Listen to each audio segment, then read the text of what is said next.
معكم المدرسة رزان مهنا. اليوم رح نحل التمرين رقم 9 رقم 10 ورقم 11 من تمارين الوحدة الأولى الصف السابع. هلا رح نبلش بالسؤال رقم 9. بالسؤال رقم 9 أعطيني أول تمرين اللي هو عبارة عن ناقص 2 زائد ناقص 3 زائد ناقص 7.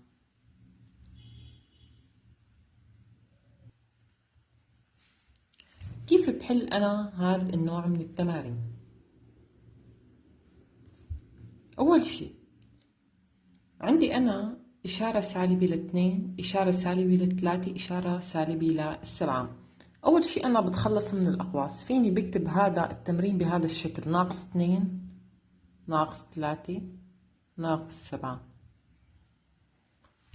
طبعا تخلصت من الأقواس لأنه أنا عندي هون إشارات موجبة قبل الأقواس، ما في أي إشكالية، فبحط العدد يلي جوا القوس مع إشارته مثل ما هو، ما بغير فيه شيء.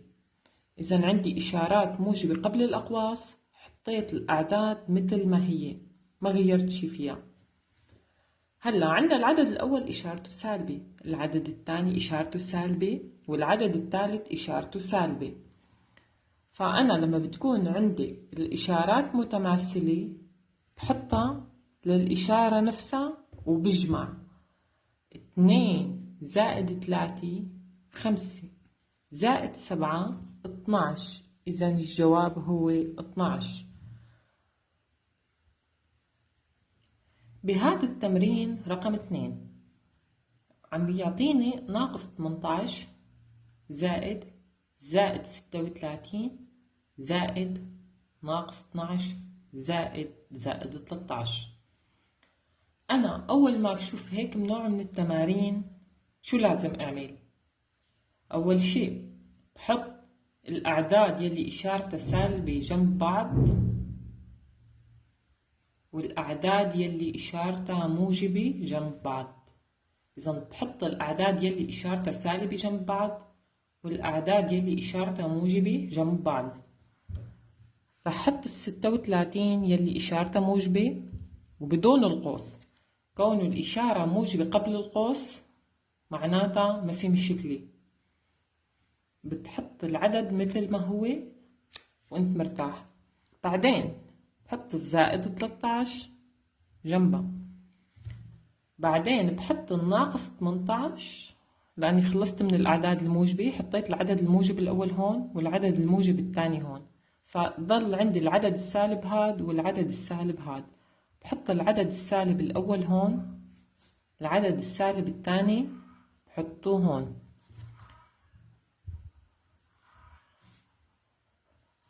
هلا أنا صار عندي بهالحالة عندي عددين موجبين هون وعددين سالبين هون، بجمع الأعداد الموجبة مع بعض وبجمع الأعداد السالبة مع بعض. الأعداد الموجبة عندي عددين متماثلين بالإشارة، بحط الإشارة نفسها وبجمع، بصير هاد زائد 6 زائد 3 9 3 زائد 1 4، وهيك بكون جمعت هدول العددين. بنيجي على العددين السالبين كمان بحط الإشارة نفسها يلي هي إشارة العددين وبجمع 18 زائد 12 30. هلا وصلت لهي المرحلة يلي صار فيها عندي عدد موجب وعدد سالب. بهي الحالة شو بعمل؟ بحط إشارة العدد الكبير وبطرح 49 ناقص 30 19. إشارة العدد الكبير موجبة، وهيك بكون حصلت على الناتج النهائي وبدون أي مشكلة. بالسؤال رقم 10 عاطيني التمرين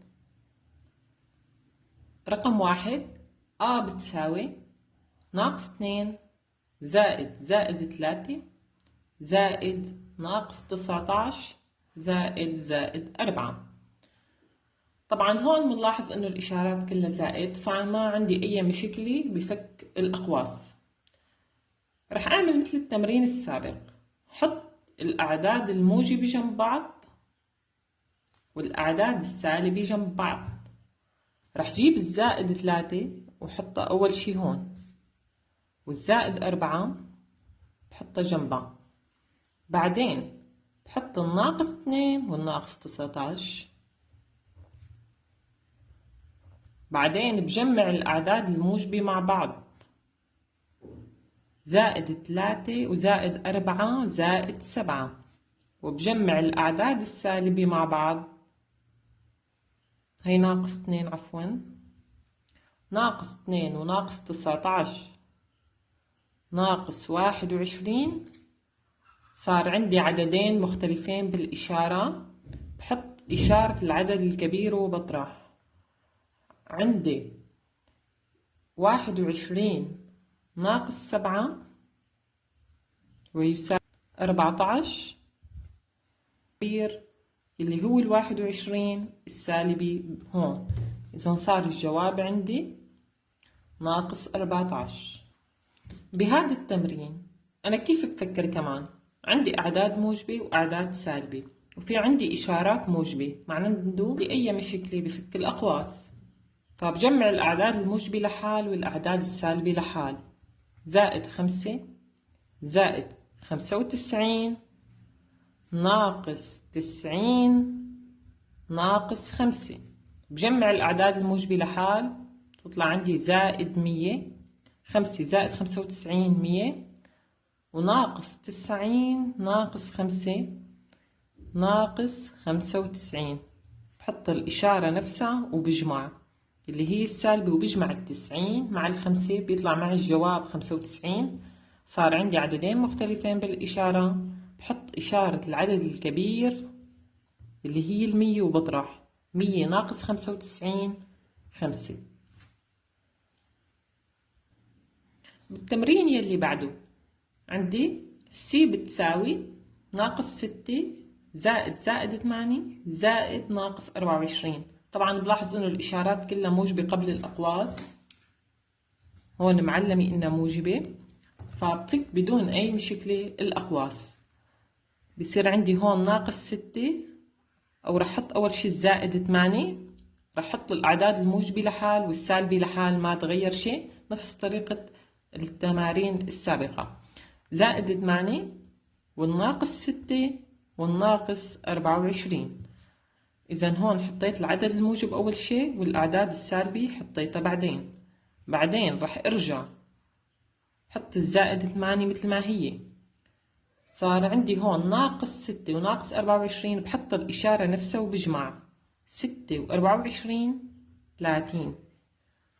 هلا هون صار فيني قوم بعملية الطرح، وصلت صار عندي الأعداد الموجبة قيمة وحدة والأعداد السالبة قيمة وحدة، فهون بحط إشارة العدد الكبير وبطرح 30 ناقص 8 22، وإشارة 30 اللي هي العدد الكبير سالبة، الجواب ناقص 22.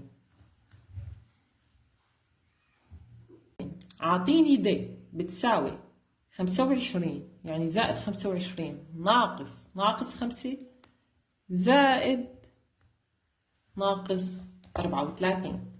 بهذا التمرين أنا شو بعمل؟ أول شي لازم أتخلص هون من الإشارة السالبة، بتخلص عن طريق فك القوس. بجيب العدد الأول بكتبه مثل ما هو، مثل ما بنعرف نحن.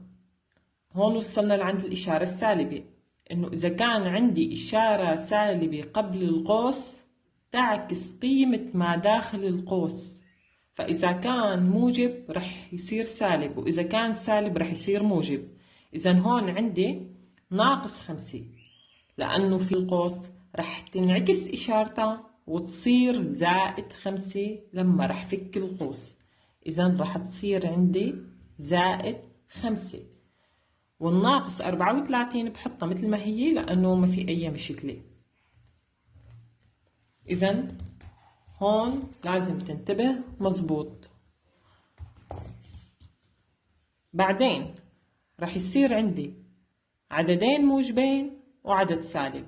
أول شي بجمع الأعداد الموجبة، زائد 25 وزائد 5 زائد 30 ناقص 34. صار عندي عدد موجب وعدد سالب. بحط إشارة العدد الكبير وبطرح. إشارة العدد الكبير سالبي، 34 ناقص 30 4. إذا بهذا التمرين عندي إي بتساوي ناقص 10 زائد 5 ناقص ضمن قوسين زائد 1 ناقص 17 زائد ناقص 5 ناقص 12.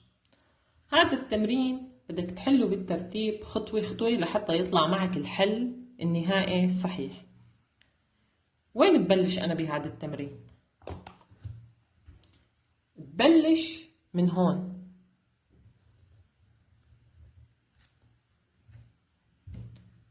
من هذا القوس يلي بيحوي قيمتين. باقي القيم بتركها مثل ما هي. منراعي ترتيب العمليات. هون عنا الأولوية للأقواس. طبعا ترتيب العمليات انوجد ليعطيك حل سليم، فأنت دائما راعي ترتيب العمليات، وخصوصي لما بتكون بتتعامل مع الإشارات. أول شي بحط الناقص 10 مثل ما هي والزائد 5.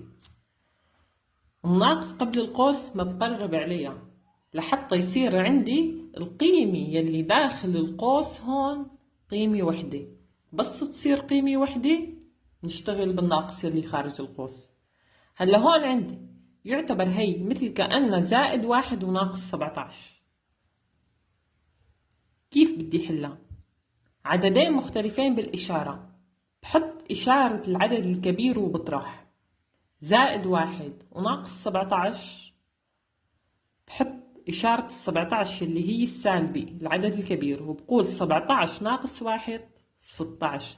إذا هون ضمن القوس عندي عددين متعاكسين بالإشارة، اطرحت وحطيت إشارة العدد الكبير. بعدين بمشي على اللي بعدها، زائد ناقص 5 ناقص 12. بالمرحلة يلي بعدها شو بعمل أنا؟ بالمرحلة يلي بعدها من الحل، أول شي لازم فك الأقواس.